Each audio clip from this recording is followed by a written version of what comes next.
Hello മക്കളെ, സ്നേഹാമസാണ്. ഹിന്ദിയാണ് എടുക്കുന്നത്. വരും നമുക്ക് കുറച്ചു നേരം ഹിന്ദി പഠിക്കാം. അപ്പം ഹിന്ദിയിൽ ഫുൾ മാർക്ക് എന്നൊക്കെ പറഞ്ഞ ഒരു തംബ്നെയിലായിരിക്കും നിങ്ങൾ കണ്ടിട്ടുണ്ടാവുക. ഹിന്ദിയിൽ എങ്ങനെയാണ് മിസ്സേ ഫുൾ മാർക്ക് കിട്ടുന്നത്, ഹിന്ദി എങ്ങനെയാണ് ബെറ്റർ ആക്കാൻ പറ്റുക, ഹിന്ദി വളരെ ബുദ്ധിമുട്ടുള്ള ഒരു സബ്ജക്റ്റാണ്. ഒരുപാട് മക്കൾ ഇങ്ങനെ ഓരോ മെസ്സേജുകളും കാര്യങ്ങളൊക്കെ അയക്കാറുണ്ട്. അതിനൊക്കെ ഉള്ളൊരു പരിഹാരമായിട്ടാണ് ഇത് ഇന്ന് വന്നിട്ടുള്ളത് കേട്ടോ. അപ്പോൾ നമുക്ക് ഹിന്ദിയിൽ എങ്ങനെ ഇനി അങ്ങോട്ട് മാർക്ക് മേടിക്കാൻ വേണ്ടി പറ്റും, അല്ലെങ്കിൽ ഹിന്ദി എങ്ങനെ എക്സാമിന് എങ്ങനെ വന്നാലും ഏത് രീതിയിൽ വന്നാലും എഴുതാൻ പറ്റുന്ന രീതിയിൽ എങ്ങനെ പഠിക്കാം എന്നുള്ള കാര്യമാണ് നമ്മൾ പറയുന്നത്. ഫുൾ വീഡിയോ കാണുക, കാരണം വളരെ ഇമ്പോർട്ടൻ്റ് ആയിട്ടുള്ള ഒരു കാര്യമാണ് പറയുന്നത്. എനിക്കറിയാം ഇവിടെ ഇത് കാണുന്നതിൽ കുറേ മക്കൾക്ക് ചില മക്കൾക്കെങ്കിലും വളരെ ഈസിയാണ് ഹിന്ദി എന്ന് പറഞ്ഞാൽ. ഹിന്ദിയോ അതൊക്കെ വളരെ ഈസിയുള്ള സബ്ജക്റ്റാണ്, ഞാൻ നന്നായിട്ട് എഴുതും എന്നുള്ള കോൺഫിഡൻസ് ഉള്ള ആൾക്കാരുണ്ട്. അവർക്കും എന്ത് ചെയ്യാം, ഇതേ രീതി ഒന്ന് ഫോളോ ചെയ്ത് നോക്കാം. പിന്നെ കുറച്ച് ടീംസ് ഉണ്ട് എങ്ങനെ വേറെ മറ്റേ ടീം, മന്തി എഴുത്ത് ടീം. അതായത് ഇങ്ങനെ മേ അപ്പനി ദിവ്യദൃഷ്ടീസേ എന്നൊക്കെ പറഞ്ഞിട്ട് അങ്ങോട്ട് മന്തി എഴുത്ത് എഴുതുന്നു അല്ലേ, അലൈ രഹാഹും എന്നൊക്കെ എഴുതുന്ന മാതിരി മലയാളം മിക്സ് ആക്കിയിട്ട് ഒരു എഴുത്ത് അങ്ങോട്ടുണ്ട്. അതായത് ഹിന്ദി അത്ര അറിയൊന്നുമില്ല, പക്ഷെ വളരെ കോൺഫിഡൻ്റ് ആയിരിക്കും ഞാൻ എഴുതും എന്ന് പറഞ്ഞിട്ട്. പക്ഷെ ഇനി അങ്ങോട്ട് അങ്ങനെയൊന്നും മാർക്ക് കിട്ടുന്ന എൻ്റെ മക്കൾ എന്ത് ചെയ്യരുത്, തെറ്റിദ്ധരിക്കാൻ പാടില്ല. ഹിന്ദി ഏകദേശം എഴുതിയാൽ മാത്രമേ മാർക്ക് കിട്ടുള്ളൂ. നമ്മുടെ സിലബസ് മാറിയിട്ടുണ്ട്, എക്സാം പാറ്റേൺ മാറിയിട്ടുണ്ട്. അതുകൊണ്ട് എന്തായിരിക്കും നമ്മുടെ ഈ എഴുത്ത് രീതികളെ നോക്കുന്ന രീതി മാറിയിട്ടുണ്ട്. അപ്പൊ എന്ത് ചെയ്യണം, ഈ മലയാളം ഫുള്ള് എഴുതി വെച്ച ഹിന്ദിയിൽ മാർക്ക് എന്നുള്ള സിസ്റ്റം ഒന്നും ഇല്ല കേട്ടോ. അപ്പൊ നന്നായിട്ട് കൃത്യമായിട്ട് പഠിച്ചാൽ മാത്രമേ ഇനി മാർക്ക് കിട്ടുള്ളൂ. അതിന് എന്ത് ചെയ്യും മിസ്സേ എന്നുള്ള രീതി, ആ കാര്യങ്ങളൊക്കെയാണ് നമ്മൾ പറയാൻ പോകുന്നത് കേട്ടോ. ഓക്കെ, അപ്പൊ നമുക്ക് എന്ത് ചെയ്യാം, ഹിന്ദിയിൽ ഫുൾ മാർക്ക് നേടാൻ എന്ത് ചെയ്യാം എന്ന് ചോദിച്ചാൽ ഈ ഒരു കാര്യം ആദ്യം അറിഞ്ഞിരിക്കണം. നമ്മുടെ 9ാം ക്ലാസ്സിൻ്റെ കാര്യമാണല്ലോ നമ്മൾ പറയുന്നത്. ആദ്യം എത്ര ചാപ്റ്റേഴ്സ് പഠിക്കാനുണ്ട് എന്നുള്ളത് കൃത്യമായ ഐഡിയ ഉണ്ട്. ആദ്യം തൊട്ടുള്ള കാര്യമാണ് പറയുന്നത്. ഇതൊക്കെ നിങ്ങൾ എന്തായാലും എന്ത് ചെയ്യും, ഓണം എക്സാമിനെയും ക്രിസ്മസ് എക്സാമിനെയും സമയത്തുണ്ടല്ലോ, അപ്പം തുറക്കുന്ന ഒരു സിസ്റ്റം ഉണ്ടല്ലോ ഹിന്ദിയുടെ ബുക്ക്. അങ്ങനെ തുറന്നു കഴിഞ്ഞാൽ നമുക്ക് എന്ത് ചെയ്യില്ല, ഇങ്ങനെയൊന്നും മാർക്ക് കിട്ടില്ല. മക്കൾ ഇപ്പോഴേ തുടങ്ങേണ്ട ഒരു കാര്യമാണ്. നല്ല ബുദ്ധിമുട്ടാണ് എന്നുള്ള ഒരു മക്കളില്ലേ, പക്ഷെ എനിക്ക് പഠിക്കാൻ നല്ല ആഗ്രഹമുണ്ട്, അവർക്കിത് നന്നായിട്ട് എന്ത് ചെയ്യാൻ പറ്റും, ഇത് ഫോളോ ചെയ്ത് പോകാൻ പറ്റും കേട്ടോ. നോക്കാം, അപ്പോൾ 12 ചാപ്റ്റേഴ്സ് നമുക്ക് പഠിക്കാനുണ്ട്. ബാക്കിയുള്ള സബ്ജക്റ്റ് പോലെ നമുക്ക് ഒഴിവാക്കാനൊന്നും ഇല്ല. നമുക്ക് ഇത് ഫുള്ള് പഠിക്കണം. ഈ 12 ചാപ്റ്റേഴ്സ് നമ്മൾ പഠിച്ചാൽ മാത്രമേ നമുക്ക് എന്ത് കിട്ടുള്ളൂ, മാർക്ക് കിട്ടുള്ളൂ എന്നുള്ള കാര്യം ആലോചിക്കുക കേട്ടോ. ഓക്കെ, അപ്പൊ നോക്കിക്കേ, നമുക്ക് ഈ ഒരു കാര്യത്തിൽ ഫസ്റ്റ് ചാപ്റ്റർ തൊട്ട് പഠിച്ച് തുടങ്ങേണ്ട രീതിയാണ് മിസ് പറയാൻ പോകുന്നത്. നോക്കിക്കേ, നമുക്ക് ആദ്യം അറിയേണ്ടത് കുറച്ച് ഫോർമാറ്റ്സ് ആണ്. അതായത് ഹിന്ദിയിൽ ജയിക്കാൻ നിങ്ങൾ 8ാം ക്ലാസ്സിനെ കുറച്ച് കാര്യങ്ങൾ പഠിച്ചിട്ടുണ്ടാവും. ആ 8ാം ക്ലാസ്സിന് കുറച്ച് പഠിച്ചതിന്റെ കൂട്ടത്തിൽ കുറച്ച് കാര്യം കൂടി ആഡ് ചെയ്ത് കൊടുത്താൽ എന്തായി, നമ്മുടെ 9ാം ക്ലാസ്സിലെ കാര്യങ്ങളുമായി. ഫോർമാറ്റ് എന്ന് പറയുന്നത് എൻ്റെ മക്കൾക്ക് പുതിയ വാക്കല്ല, കാരണം നിങ്ങൾ 8ാം ക്ലാസ് തൊട്ട് ഇത് പഠിച്ചിട്ടുണ്ട്. ഡയറിക്ക് ഒരു ഫോർമാറ്റ് ഉണ്ട്, ലെറ്ററിനൊരു ഫോർമാറ്റ് ഉണ്ട്, പോസ്റ്റിനൊരു ഫോർമാറ്റ് ഉണ്ട്, അങ്ങനെയല്ലേ. അത് പഠിച്ചാൽ തന്നെ ഹിന്ദിയിൽ എത്ര മാർക്കായി, പകുതി മാർക്ക് നമുക്ക് കിട്ടാനുള്ള സാധനമായി. പിന്നെ നിങ്ങൾ ആ ബോക്സ് ഒക്കെ മിക്സ് ചെയ്തിട്ട് ഒരു എഴുത്തങ്ങോട്ട് എഴുതുമ്പോൾ മാർക്ക് കിട്ടാറുണ്ട് 8ാം ക്ലാസ്. പക്ഷെ അങ്ങനെയല്ല 9ാം ക്ലാസ്, നിങ്ങൾക്ക് അങ്ങനെയും ഇനിയൊന്നും മാർക്ക് ഇട്ട് തരത്തില്ല. അപ്പൊ മക്കൾ എന്ത് ചെയ്യണം, കൃത്യമായിട്ട് ഫോർമാറ്റ് പഠിക്കണം. അതിൻ്റെ കൂടെ കഥയിൽ കുറച്ച് കാര്യങ്ങൾ അറിഞ്ഞിട്ടുണ്ടാവണം, അത് നമുക്ക് പറയാം. അപ്പൊ നോക്കാം, ഇതിൻ്റെ ഒക്കെ ഫോർമാറ്റ് ആദ്യം എനിക്ക് അറിയാം എന്നുള്ളതാണ് നിങ്ങളുടെ ആദ്യത്തെ പരിപാടി എന്ന് പറയുന്നത്. അപ്പൊ നോക്കിയേ, ഡയറിയുടെ ഫോർമാറ്റ് നിങ്ങൾ ആദ്യം ഒരു നോട്ട് ബുക്ക് എടുക്കുക, അല്ലെങ്കിൽ സ്കൂളിലത്തെ നോട്ട് ബുക്കോ നിങ്ങളുടെ എവിടത്തെങ്കിലും ഒരു നോട്ട് ബുക്കിൽ ആദ്യം ഇങ്ങനത്തെ ഫോർമാറ്റ് എഴുതി വെക്കുക എന്നുള്ളതാണ് പരിപാടി കേട്ടോ. പിന്നെ പുതിയ ഒരാളെയും കൂടി കാണുന്നുണ്ട്. പഴയ ആൾക്കാരൊക്കെ തന്നെയാണ്, പഴയ ആൾക്കാരൊക്കെ തന്നെയാണ് നിങ്ങൾക്ക് പഠിക്കാനുള്ളത്, വേറെ പുതിയ ആൾക്കാരൊന്നും ഇല്ല. പക്ഷെ ഇതൊരു പുതിയ ആളാണ്. എന്താണിത്, പട്കഥ. നോക്കി, ഇതിൽ കാണുന്ന ആൾക്കാരെ മാത്രമേ ചോദിക്കാൻ പോകുന്നുള്ളൂ കേട്ടോ 4 മാർക്കിന്. ഏതൊക്കെയോ മക്കളും പ്രൊഫൈലൊക്കെ ചോദിക്കുമോ എന്നൊക്കെ ചോദിച്ചിട്ടുണ്ടായിരുന്നു. ഇല്ല, അങ്ങനത്തെ പരിപാടി ഒന്നും ഇല്ല. ഇതിൽ കാണുന്ന ആൾക്കാരെ മാത്രമേ നമുക്ക് ഹിന്ദിയിൽ 9ാം ക്ലാസ്സിൽ ചോദിക്കാൻ പോകുന്നുള്ളൂ. അപ്പൊ ഈ ആൾക്കാരൊക്കെ എങ്ങനെ എഴുതുക എന്നുള്ള കാര്യം മാത്രം നമ്മൾ പഠിച്ചാൽ മതി. പിന്നെ ഇങ്ങനെ ഒരാളെയും കൂടി നിങ്ങൾ കാണുന്നുണ്ടാവും. നോക്കുക, പട്കഥ എന്ന് വെച്ചാൽ ഒന്നും ഇല്ല, തിരക്കഥയാണ് കേട്ടോ. നിങ്ങൾ സിനിമാ കഥ എഴുതത്തില്ലടാ, തിരക്കഥ അത് എഴുതാനുണ്ട് നിങ്ങൾക്ക് 9ാം ക്ലാസ്സിന്, സുഖമാണ്. പക്ഷെ നിങ്ങൾക്ക് ഓണം എക്സാമിന് വരില്ല, അത് ക്രിസ്മസ് എക്സാമിലോട്ട് കുറച്ചുകൂടി കഴിഞ്ഞിട്ടായിരിക്കും നിങ്ങൾ പഠിക്കുക കേട്ടോ. പക്ഷെ അതെന്തായാലും നിങ്ങൾക്ക് വരുന്നുണ്ടാവും. പിന്നെന്താണ്, പുറത്തുനിന്നൊരു സാധനം, ഒരു പാരഗ്രാഫോ എന്തെങ്കിലും ഒരു കുഞ്ഞി സാധനം തരും. എന്നിട്ട് എന്ത് ചെയ്യും, ഒരു 4 മാർക്കിന് ഒരു ചോദ്യം ഉണ്ടാവും. അത് നമ്മളെ പാഠഭാഗവുമായി ബന്ധപ്പെട്ടതായിരിക്കില്ല. അപ്പം അത് നിങ്ങളുടെ എന്തായിരിക്കും, ഹിന്ദിയുമായിട്ട് ബന്ധപ്പെട്ടിട്ട് ഹിന്ദി നോളജ് എത്രത്തോളം ഉണ്ട് എന്നുള്ളതനുസരിച്ചിട്ടായിരിക്കും ഉണ്ടാവും കേട്ടോ. പിന്നെ ഗ്രാമർ എന്ത് ചെയ്യണം, എൻ്റെ മക്കൾ പഠിച്ചിട്ട് പോകണം. നമുക്ക് എന്തായാലും ടീച്ചേഴ്സൊക്കെ പഠിപ്പിച്ച് തരും. അപ്പോൾ ആ ഗ്രാമർ കറക്റ്റ് പഠിച്ചു പോയാൽ മാത്രമേ ഉള്ളൂ എന്ത് കിട്ടുള്ളൂ, നിങ്ങൾക്ക് എക്സാമിന് ശരിക്കും എഴുതാൻ പറ്റുള്ളൂ കേട്ടോ. അപ്പോൾ ഇതൊക്കെ ഫോർമാറ്റ് എനിക്കറിയാം എന്നുള്ളത് ആദ്യം എന്ത് ചെയ്യണം, എൻ്റെ മക്കൾ ഉറപ്പ് വരുത്തണം. ഓക്കെ, എന്നിട്ട് ചെയ്യാൻ പറ്റിയ കുറച്ച് പരിപാടികളാണ് മിസ് പറയാൻ പോകുന്നത്. നോക്കണേ, ഒരു ടെക്സ്റ്റ് ബുക്ക് നിങ്ങളുടെ കയ്യിൽ കിട്ടുകയാണ്. ആദ്യം നിങ്ങളൊരു പാഠം പഠിക്കുവാണെന്ന് വിചാരിക്കും. നമ്മുടെ ആദ്യത്തെ പാഠം ചട്പട്ട് ഓർ നെറ്റ്കട്ട് ആണ് അല്ലേ? ഓക്കെ, ആദ്യം ഒരു പാഠം കിട്ടിയിട്ടുണ്ടെങ്കിൽ ആ പാഠം നന്നായിട്ട് വായിക്കുക. അതെന്തായാലും നിങ്ങൾ സ്കൂളിൽ നിന്ന് ശ്രദ്ധിക്കുമല്ലോ. സ്കൂളിൽ നിന്നോ ട്യൂഷൻ ക്ലാസ്സിനോ അല്ലെങ്കിൽ നമ്മുടെ ബാച്ചിലുള്ള മക്കൾക്ക് നമ്മൾ ഓൾറെഡി എടുത്തു കഴിഞ്ഞതാണ് നമ്മുടെ പാഠങ്ങളൊക്കെ. അപ്പം അങ്ങനെ നമ്മൾ ശ്രദ്ധിച്ചൊരു ഒരു ഐഡിയ വേണം. മലയാളത്തിലെങ്കിലും എന്ത് ചെയ്യണം, എൻ്റെ മക്കൾക്ക് കഥ അറിഞ്ഞിട്ടുണ്ടാവണം, അല്ലെങ്കിൽ കവിതയുടെ തീം അറിഞ്ഞിട്ടുണ്ടാവണം. ഓക്കെ, അതാണ് ആദ്യത്തെ പരിപാടി. അതെന്തായാലും എൻ്റെ മക്കൾക്ക് അറിയുന്നുണ്ടാവും. രണ്ടാമത്തെ പരിപാടി മീനിങ്സ് പഠിക്കലാണ്. പല മക്കളും വരുത്തുന്ന ഒരു തെറ്റ് ഞാൻ പറഞ്ഞുതരാം. മീനിങ്സ് പഠിക്കുമ്പോൾ കുറേ മീനിങ്സ്, ഒരു 100 കണക്കിന് മീനിങ്സ് നമുക്ക് ഒറ്റ പാഠത്തിൽ നിന്ന് കിട്ടും. അത് ഫുള്ള് ഇരുന്ന് പഠിക്കേണ്ട ആവശ്യമുണ്ടോ? ഇല്ല. അത് ഫുള്ള് പഠിച്ചു കഴിഞ്ഞാൽ മക്കളെ നേരം പോകത്തേ ഉള്ളൂ. നിങ്ങൾ എന്ത് ചെയ്യുക, ഏറ്റവും ഇമ്പോർട്ടൻ്റ് ആണ് എന്ന് തോന്നുന്ന ഒരു മീനിങ്സ്, അതായത് നിങ്ങൾ ഈ പാഠം വായിക്കുന്ന സമയത്ത് ഏറ്റവും ഇമ്പോർട്ടൻ്റ് ആയിട്ടുള്ള കുറച്ച് ഭാഗങ്ങൾ നിങ്ങൾക്ക് മനസ്സിലായിട്ടുണ്ടാവും. ആ ഭാഗങ്ങളിലെ എന്ത് മാത്രം പഠിക്കുക, മീനിങ്സ് മാത്രം പഠിക്കുക. മുഴുവൻ ഇരുന്ന് പഠിക്കാതെ ഏറ്റവും ഇമ്പോർട്ടൻ്റ് ആയ ഭാഗങ്ങളിൽ നിന്ന് മാത്രം പഠിക്കുക. ഇപ്പൊ ചട്പട്ട് ഓർ നെറ്റ്കട്ടിൽ പറയുവാണെങ്കിൽ എന്താണ്, നമുക്ക് ഈ തേസ് ദേസ് എന്ന് പറഞ്ഞ ഭാഗമല്ലേ, തേസ് അതായത് നമ്മുടെ ചട്പട്ട് എന്താണ്, സ്പീഡിലാണ് നടക്കുക. തേസ് അറിയില്ലെങ്കിൽ അത് പഠിക്കുക. പിന്നെ ഏറ്റവും ഇമ്പോർട്ടൻ്റ് ആയിട്ടുള്ള ഒരു ഭാഗം എന്ന് പറയുന്നത് എന്താണ്, നമ്മുടെ ചെക്കൻ തലയും കുത്തി താഴെ വെള്ളത്തിലോട്ട് വീഴുന്ന ഒരു രംഗമുണ്ട് അല്ലേ? അപ്പൊ വെള്ളത്തിലോട്ട് വീണു എന്നുള്ളതിന് എന്താ പറയാ, ഗിർപട. അപ്പൊ അങ്ങനെയുള്ള കുറച്ച് വാക്കുകൾ മാത്രം എൻ്റെ മക്കൾ ഹിന്ദിയിൽ പഠിച്ചു വെക്കാം. ഓക്കെ, ഇനി മൂന്നാമത്തെ സ്റ്റെപ്പ് എന്താണെന്നറിയോ? ഇത് ചെയ്തോണേ. ഇത് ചെയ്താൽ നിങ്ങൾക്ക് വരുന്ന മാറ്റം ഉണ്ടല്ലോ മക്കളെ, വെറുതെ പറയുന്നൊന്നല്ല, നല്ല മാറ്റം ഉണ്ടാവും ഹിന്ദിയിൽ. ഇപ്പൊ ആവറേജ് ആയിട്ടാണ് നിങ്ങൾ നിൽക്കുന്നത്, നല്ല മാർക്ക് മേടിക്കണം എന്നുള്ള ആ ഒരു രീതിയിലാണെങ്കിൽ എൻ്റെ മക്കൾ ഇതൊന്ന് പരീക്ഷിച്ച് നോക്കൂ കേട്ടോ. അപ്പൊ ആദ്യം നമ്മൾ ടെക്സ്റ്റ് ബുക്ക് വായിക്കുന്നു, അതായത് കൃത്യമായിട്ട് മലയാളം എങ്കിലും അറിഞ്ഞിട്ടുണ്ടാവണം. പിന്നെ രണ്ടാമത് നമ്മൾ ഏറ്റവും ഇമ്പോർട്ടൻ്റ് ആയ മീനിങ്സ് മാത്രം എന്ത് ചെയ്യുന്നു, ഇരുന്ന് പഠിക്കുന്നു. ഫുൾ ഇരുന്ന് പഠിച്ച സമയം കളയരുത്. ഓക്കെ, ഇനി എന്താണ് നെക്സ്റ്റ് പരിപാടി, കീ പോയിന്റ്സ്. ഇതാണ് ഇതിലെ ഏറ്റവും ഇമ്പോർട്ടൻ്റ് ആയിട്ടുള്ള പരിപാടി എന്ന് പറയുന്നത്. ഹിന്ദിയിൽ മാർക്ക് മേടിക്കാൻ വേണ്ടി എൻ്റെ മക്കൾ ഇത് മാത്രം പഠിച്ചാലും സൂപ്പറാക്കി നിങ്ങൾക്ക് മാർക്ക് കിട്ടും. കീ പോയിന്റ്സ് മിസ് ഉദ്ദേശിച്ച കാര്യം ഇത്രയേ ഉള്ളൂ. നിങ്ങൾ സമ്മറി എന്ന് കേട്ടിട്ടില്ലേ? അതായത് ഒരു പാഠഭാഗത്തിന്റെ സമ്മറി പഠിക്കുക. പല മക്കളും എന്ത് ചെയ്യാറാണ്, വേറെ ഏതൊക്കെയോ ടെക്സ്റ്റ് ബുക്ക് അത് എന്നൊക്കെ പറഞ്ഞിട്ട് ഓരോ ഗൈഡും കാര്യങ്ങളൊക്കെ ഉണ്ടാവും, അതിലൊക്കെ തന്ന സമ്മറി കാണാപ്പാടങ്ങ് പഠിച്ചു വെക്കും. അങ്ങനെ ചെയ്യാതെ എൻ്റെ മക്കൾ റെഫർ ചെയ്ത് പഠിക്കുന്ന ഒരു രീതിയാക്കുക. അതായത് എന്ത് ചെയ്യുക, വേണമെങ്കിൽ ഗൈഡ് നോക്കിക്കോളൂ. പക്ഷെ മക്കൾ എൻ്റെ ടെക്സ്റ്റ് ബുക്കും എടുത്തു വെക്കുക. എന്നിട്ട് എന്ത് ചെയ്യുക, നിങ്ങൾക്ക് തോന്നുമല്ലോ ഇതൊക്കെയാണ് ഇതിന്റെ ഇമ്പോർട്ടൻസ് ആയിട്ടുള്ള ഭാഗങ്ങൾ. മലയാളത്തിൽ കഥ അറിയെങ്കിൽ നിങ്ങൾക്ക് ഒരു ഏകദേശം ഒരു ഐഡിയ ഉണ്ടാവില്ലേ ഇതൊക്കെയാണെന്നുള്ള. ആ ഐഡിയ വെച്ചിട്ട് കുറച്ച് കീ പോയിന്റ്സ് തയ്യാറാക്കുക എന്നുള്ളതാണ് എൻ്റെ മക്കൾ ആദ്യം ചെയ്യേണ്ട ഒരു കാര്യം. കീ പോയിന്റ്സ് എങ്ങനെയാണ് തയ്യാറാക്കുക നമുക്ക് പറയാം.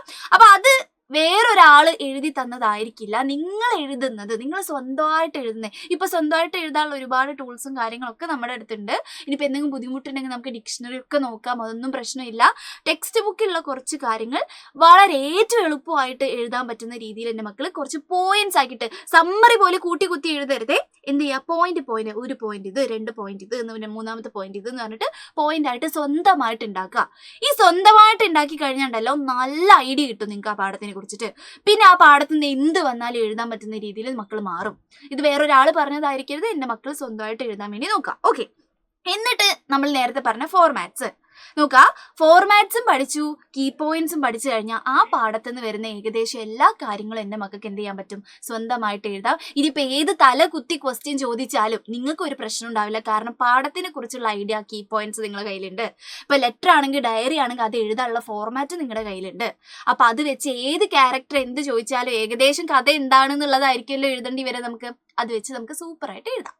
ഇനി നിങ്ങൾ 5ാമത് ചെയ്യേണ്ട കാര്യം എന്ന് പറയുന്നത് പ്രീവിയസ് ക്വസ്റ്റ്യൻ പേപ്പർ. ഇത് വളരെ ഇമ്പോർട്ടൻ്റ് ആണ് മക്കൾക്ക്. എന്തോ ഇതിനെന്താണ്, നമുക്ക് പ്രീവിയസ് ക്വസ്റ്റ്യൻ പേപ്പർ കിട്ടാനുണ്ട്. നമുക്ക് ഒരു വർഷത്തെ എന്താണ് കിട്ടാനുണ്ട്. അപ്പൊ എന്ത് ചെയ്യാൻ എൻ്റെ മക്കള്, പ്രീവിയസ് ക്വസ്റ്റ്യൻ പേപ്പറുകളൊക്കെ തിരഞ്ഞു കണ്ടുപിടിക്കുക. ഇപ്പം ഗൂഗിളിലൊക്കെ എത്രയോ കിട്ടാനുണ്ട്, ഗൂഗിളിലൊക്കെ നോക്കുക, പരതുക. ഓരോ പാഠവും പഠിക്കുമ്പോൾ ഇനി ഫസ്റ്റ് തൊട്ടേ ചെയ്തു തുടങ്ങിയ സിമ്പിൾ ആണ്, കുറേ പാഠം അപ്പത്തേക്കൊന്നും ഉണ്ടാവില്ല. ആദ്യത്തെ പാഠം ഏതാണോ അതിന് വന്നിട്ടുള്ള ക്വസ്റ്റ്യൻസ് ഏതൊക്കെയാണോ, ഡയറി ആണോ ലെറ്റർ ആണോ, അതൊക്കെ കണ്ടുപിടിച്ച് വെക്കുക. എന്നിട്ട് എന്ത് ചെയ്യുക, നിങ്ങൾ എഴുതാൻ വേണ്ടി ശ്രമിക്കാം. ഇങ്ങനെ എഴുതി കഴിഞ്ഞിട്ടുണ്ടെങ്കിൽ നിങ്ങൾക്ക് എന്ത് ചെയ്യും, നന്നായിട്ട് മാർക്ക് കിട്ടും. ഗൈഡൊക്കെ എന്ത് ചെയ്യുക, ഗൈഡ് പിന്നെ നമ്മൾ എന്താണ് നമ്മുടെ ബാച്ചിലൊക്കെ ആണെങ്കിൽ നമ്മൾ ഫുൾ നോട്ട് കൊടുത്തിട്ടുണ്ട്. പ്രീവിയസ് ക്വസ്റ്റ്യൻ പേപ്പറത്തെ ക്വസ്റ്റ്യൻ അടക്കമുള്ള നോട്ടുകളാണ് നമ്മൾ നമ്മുടെ നിഞ്ച ബാച്ചിൽ കൊടുത്തിട്ടുള്ളത്. അപ്പോൾ അങ്ങനെ എന്ത് ചെയ്യാം, നിങ്ങൾക്ക് പഠിക്കാം അല്ലേ. അപ്പോൾ ഈ ഒരു 5 കാര്യങ്ങൾ എൻ്റെ മക്കൾ കൃത്യമായിട്ട് ചെയ്യാവുന്നില്ല. ആദ്യം വായിക്കുക, കഥയെങ്കിലും അറിഞ്ഞിട്ടുണ്ടാവുക, മീനിങ്സ് കറക്റ്റ് അറിഞ്ഞിട്ടുണ്ടാവുക, കീ പോയിന്റ്സ് സ്വന്തമായിട്ട് ഉണ്ടാക്കാൻ നോക്കുക. എന്താണ് സ്വന്തമായിട്ട് ഉണ്ടാക്കാൻ നോക്കുക. ഇതാണ് നിങ്ങൾക്ക് ഏറ്റവും ബുദ്ധിമുട്ടുള്ള ഒരു ഭാഗം എന്ന് മിസ്സിന് അറിയാം. അപ്പൊ ഇത് ഉണ്ടാക്കുമ്പോൾ മക്കൾ ശ്രദ്ധിക്കേണ്ട ഒരു കാര്യം എന്താണ്, ക്യാരക്ടേഴ്സിന്റെ പേരുണ്ടായിരിക്കണം. ആ പാഠം പിന്നെ നിങ്ങൾക്ക് വായിക്കേണ്ട ആവശ്യം വരരുത്. അതായത് എക്സാമിലോട്ട് നിങ്ങൾക്ക് ആ കീ പോയിന്റ്സ് മാത്രം വായിച്ചാൽ മതി എന്നുള്ള രീതിയിലുള്ള നോട്ടായിരിക്കണം അത്. വളരെ സിമ്പിൾ ആയിട്ട് എല്ലാ കാര്യങ്ങളും അടങ്ങുന്ന ഒരു സംഭവം. ക്യാരക്ടേഴ്സിന്റെ പേരുണ്ടാവണം, ഓദറിന്റെ പേര്. അപ്പൊ ചട്പട്ട് ഒരു നെറ്റ്കടൊക്കെ നമ്മൾ നോക്കുന്ന സമയത്ത് അതിന്റെ ഒന്നും ഓദറിന്റെ പേര് നമ്മൾ പഠിക്കേണ്ട ആവശ്യമില്ല. പക്ഷെ എന്താണ്, ജസ്റ്റ് ഒന്ന് അറിഞ്ഞിരിക്കാൻ മതി. പക്ഷെ ക്യാരക്ടേഴ്സിന്റെ പേര് പഠിക്കണം അല്ലെ. കവിതയൊക്കെ വരുന്ന സമയത്ത് ഓദറിന്റെ പേര് നമ്മൾ ആരാണോ കവി അവരുടെ പേര് എഴുതേണ്ടി വരും. പിന്നെ ഇവന്റ്സ്, അതായത് എന്തൊക്കെയാണോ നടന്നത് അത് ഓർഡറിൽ തന്നെ എൻ്റെ മക്കൾ എഴുതുക. ഇപ്പം അങ്ങനെ ഓരോ കഥയ്ക്ക് അനുസരിച്ച് കൃത്യമായിട്ട് സമ്മറി എഴുതുന്നതിന് പകരം കൃത്യമായിട്ട് എഴുതാം. സിമ്പിൾ സെന്റൻസ് ആയിരിക്കണം. ഒരു കടുകട്ടി വേർഡ്സ് അതിൻ്റെ ഉള്ളിൽ ഉണ്ടാവരുത്. എൻ്റെ മക്കൾക്ക് ഓർക്കാൻ പറ്റിയിട്ടുള്ള, പഠിക്കാൻ പറ്റിയിട്ടുള്ള കുഞ്ഞു കുഞ്ഞു വേർഡ്സ് ആയിരിക്കണം. ഇപ്പൊ ടെക്സ്റ്റ് ബുക്കിലുള്ള ഭാഗം എന്ന് പറയുന്നത് കുറച്ച് കടുകട്ടിയാണെങ്കിൽ അത് സിംപ്ലിഫൈ ചെയ്തിട്ട് വേണം എൻ്റെ മക്കൾ എഴുതാൻ വേണ്ടിയിട്ട്, ഏറ്റവും സിമ്പിൾ ആയിട്ടുള്ള രീതിയിൽ കേട്ടോ. പിന്നെന്താണ്, ഒരു 15 പോയിന്റിൽ കൂടാൻ പാടില്ല. 15 പോയിന്റ് ഏറ്റവും മികച്ച ഒരു 10 പോയിന്റ് ആക്കി ചുരുക്കാൻ പറ്റുവാണെങ്കിൽ അത്രയും നല്ലത്. 15 പോയിന്റിൽ കൂടാൻ പാടില്ല, പിന്നെ നിങ്ങൾക്ക് പഠിക്കാൻ പറ്റില്ല. ഒരു 10 പോയിന്റ് ആണ് ഏറ്റവും നല്ലത്. 10 പോയിന്റിലാക്കി ആ പാഠം ഫുള്ള് ചുരുക്കാൻ വേണ്ടി പറ്റുവാണെങ്കിൽ അതാണ് ഏറ്റവും ബെറ്റർ ആയിട്ടുള്ള കാര്യം. അപ്പൊ ഇങ്ങനെയാണ് കീ പോയിന്റ്സ് എന്ത് ചെയ്യേണ്ടത് എൻ്റെ മക്കൾ തയ്യാറാക്കേണ്ടത്. അപ്പൊ കീ പോയിന്റ്സ് തയ്യാറാക്കുന്ന ഈ ഒരു പരിപാടി നിങ്ങൾ തുടങ്ങിക്കഴിഞ്ഞാൽ 10ാം ക്ലാസ് നിങ്ങൾക്ക് എളുപ്പമായിരിക്കും. പിന്നെ ഹിന്ദി ഇപ്പൊ +1 +2 ഒക്കെ ഹിന്ദി എടുക്കുന്ന ആൾക്കാരുണ്ട്. അപ്പൊ അതൊക്കെ എന്ത് ചെയ്യാൻ പറ്റും, നിങ്ങൾക്ക് എഴുതാൻ പറ്റും. പഠിക്കുന്ന രീതിയാണ് എൻ്റെ മക്കൾ മാറ്റേണ്ടത് കേട്ടോ. അല്ലാണ്ട് ഹിന്ദി എനിക്ക് അറിയില്ല എന്ന് പറഞ്ഞ് സങ്കടപ്പെട്ടിരിക്കലല്ല കേട്ടോ. സ്വന്തമായിട്ട് തയ്യാറാക്കുന്ന നോട്ടുകൾ ഉണ്ടല്ലോ, എപ്പോഴും നമുക്ക് ഓർമ്മ ഉണ്ടാവും. അതാണ് ഇതിന്റെ ഒരു വലിയൊരു കാര്യം എന്ന് പറയുന്നത് കേട്ടോ. ഓക്കെ, പിന്നെ നമുക്ക് എന്താണ്, ഇങ്ങനത്തെ കുറച്ച് PVQ നിങ്ങൾ ശ്രദ്ധിക്കുക. അപ്പൊ ഈ 5 കാര്യങ്ങൾ നമുക്ക് ഏറ്റവും ഇമ്പോർട്ടന്റ് ആയിട്ടുള്ള കാര്യമാണ്. ഇനി ചട്പട്ട് ഒരു നെറ്റ്കട് എന്ന് പറഞ്ഞാൽ പാഠം വെച്ചിട്ട് നമുക്ക് അങ്ങ് തുടങ്ങുമല്ലേ. എൻ്റെ മക്കൾ തുടങ്ങുവാണെന്ന് എനിക്കറിയാം. നിങ്ങൾ ഇത് വെച്ചിട്ട് സ്റ്റാർട്ട് ആക്കുക. ഇത് ഫസ്റ്റ് ചെയ്യുന്ന സമയത്ത് നല്ല ബുദ്ധിമുട്ടായിരിക്കും.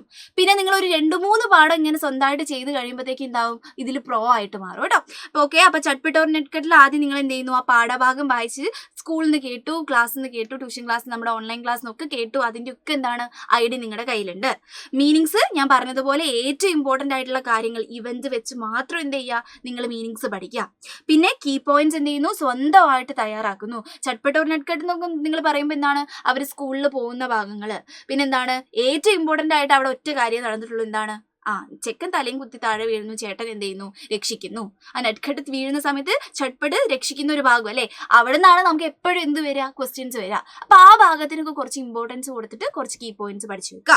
എന്നിട്ട് എന്താ, ഫോർമാറ്റ്, ലെറ്റർ, ഡയറി ഏതൊക്കെയാണോ എന്നുള്ള കാര്യങ്ങൾ. ഫോർമാറ്റ് എന്തായാലും നിങ്ങൾ പഠിച്ചു കഴിയും. ആദ്യം തന്നെ പഠിച്ചു വെക്കേണ്ട സാധനം അതാണ്. ഹിന്ദിയിൽ പാടൊക്കെ പഠിക്കുന്നതിന് മുന്നേ ഫോർമാറ്റ് പഠിച്ചു വെക്കുക. അതാണ് നമ്മുടെ പരിപാടി കേട്ടോ.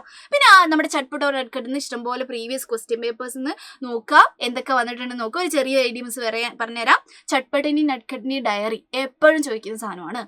ഡയറിയുടെ ഫോർമാറ്റ് പഠിക്കുന്നു.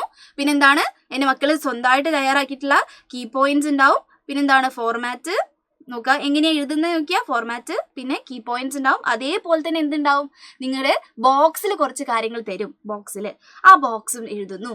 ഇത് ബോക്സ് അങ്ങനെ കോപ്പി പേസ്റ്റ് ചെയ്ത് വെക്കല്ല, ഇത് കുറച്ച് കാര്യങ്ങൾ എടുത്ത് എഴുതുന്നു. സൂപ്പർ ആയിട്ടുള്ള ഒരു ഡയറി തയ്യാറാക്കുന്നു. ലെറ്റർ തയ്യാറാക്കുന്ന സമയത്ത് ഈ കീ പോയിന്റ്സ് അത് തന്നെ എഴുതുക, ഫോർമാറ്റ് മാത്രം മാറ്റി കൊടുക്കുക, ബോക്സ് എഴുതുക. ലെറ്ററും ഡയറിയും വന്ന എല്ലാ കാര്യവും ഒന്ന് തന്നെയാണ്. നമുക്ക് ചെക്കൻ തലയും തിരുത്തി താഴെ വീണു, ഇതന്നെയല്ലേ നമുക്ക് പറയാനുള്ളൂ. പിന്നെ വാർത്താലാപ്, അമ്മയും മോനും തമ്മിലുള്ള വാർത്താലാപ്. പക്ഷേ ഈ കീ പോയിന്റ്സിലുള്ള കുറച്ച് ഭാഗങ്ങളുണ്ടല്ലോ, ഞാൻ വീണ് പോയി എന്നുള്ള കുറച്ച് കാര്യങ്ങൾ എൻ്റെ മക്കൾ കീ പോയിന്റ്സ് വെച്ച് പഠിച്ചത് നിങ്ങൾക്ക് ഓർമ്മയുണ്ടാവും. അത് വെച്ചിട്ട് എന്ത് ചെയ്യുക, വാർത്താലാപം തയ്യാറാക്കാൻ വേണ്ടി ശ്രമിക്കുക. പോസ്റ്റർ ഫോർമാറ്റ് നമുക്കറിയാം ഓൾറെഡി, അത് വെച്ചിട്ട് നമുക്ക് എഴുതാൻ വേണ്ടി പറ്റും. എന്തായാലും നിങ്ങൾ ഹോംവർക്കും ചെയ്യുമല്ലോ, അപ്പോൾ ഒരു ഏകദേശ ഐഡിയ നിങ്ങൾക്ക് എന്ത് കിട്ടും, അതിനെക്കുറിച്ച് കിട്ടും. അപ്പം ഇങ്ങനെയാണ് നിങ്ങൾ പഠിക്കേണ്ടത്. ഇത് ഒരു ചാപ്റ്ററിന്റെ കാര്യം മാത്രമാണ് മിസ് പറഞ്ഞത്. ഇനി അങ്ങോട്ടുള്ള ഒരുപാട് ചാപ്റ്റേഴ്സ് എൻ്റെ മക്കൾ എന്ത് ചെയ്യുക, സ്വന്തമായിട്ട് നിങ്ങൾക്ക് ഹിന്ദിയിൽ ഒരു നോട്ട് വെക്കുക.